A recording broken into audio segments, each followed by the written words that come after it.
മണ്ഡലങ്ങളിൽ പ്രചരണത്തിന് വേണ്ടി ഞാൻ നടന്നിട്ടുണ്ട്.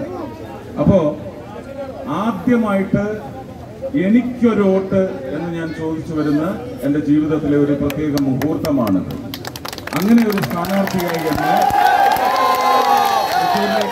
അയച്ചപ്പോ എൻ്റെ ഒരിക്കലും അണമുറിയാൻ പാടില്ലാത്ത ഒരു ഉത്തരവാദിത്വമാണ് എല്ലാവരോടും വോട്ട് ചോദിക്കുക. തൃശ്ശൂരിൻ്റെ അവസാനത്തെ മൈലിലും എനിക്ക് ഓടിയെത്തണം. അതുകൊണ്ട് തന്നെ വോട്ട് അഭ്യർത്ഥിച്ചുകൊണ്ട് മാത്രം ഞാൻ എൻ്റെ ഈ വർത്തമാനം അവസാനിപ്പിക്കും.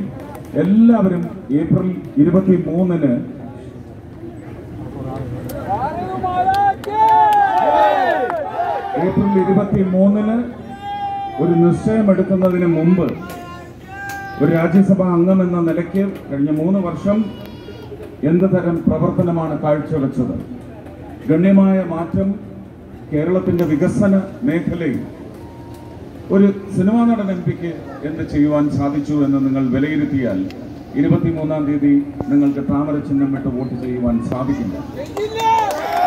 നല്ല ഉറപ്പാണ്.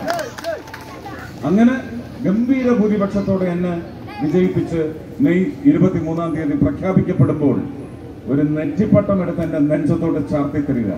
ഒരു കൊമ്പ് കുലിക്കായി ഞാൻ നിങ്ങൾക്ക് വേണ്ടി എല്ലാ മത വിഭാഗങ്ങളുടെയും ആചാര അനുഷ്ഠാനങ്ങളുടെയും സംരക്ഷകനായി, നിങ്ങളുടെ മുന്നണി പോരാളിയായി, തെച്ചിക്കോട്ട് രാമചന്ദ്രനായി, ഗുരുവായൂർ കേശവനായി,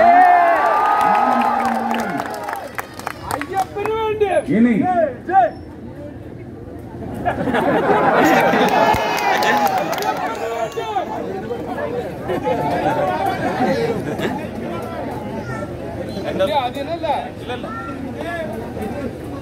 നിങ്ങൾക്കത് പറയാം. നാവിന് ചങ്ങലയാണ്, ഹൃദയത്തിനാണ് ചങ്ങലയിട്ടിരിക്കുന്നത്. അത് നമ്മൾ പൊട്ടിച്ചെറിയും.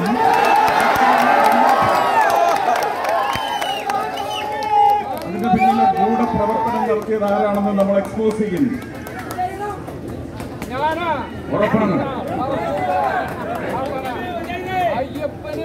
ഒരു വൃത്തികെട്ട രാഷ്ട്രീയത്തിന് വേണ്ടി കുട പിടിക്കുന്നു, അനുവദിക്കില്ല. അതിനവസരം ഞങ്ങൾക്ക് കിട്ടും.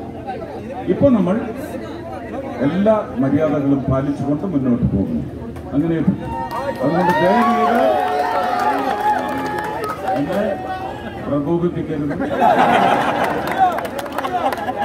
മര്യാദയ്ക്ക് മുന്നോട്ട് പോയിക്കോട്ടെ.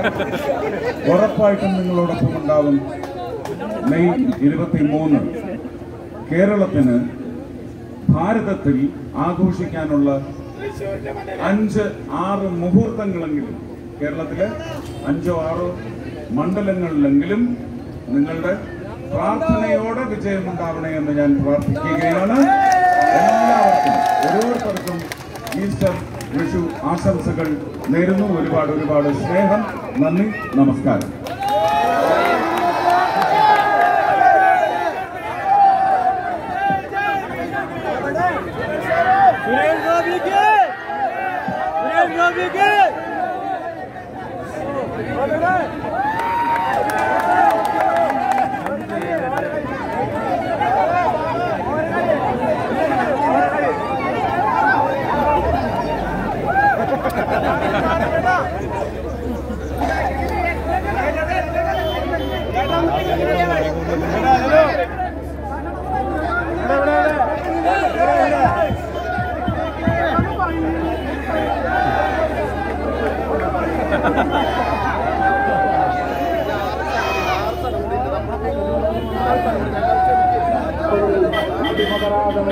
പ്രസ്ഥാനത്തിന്റെ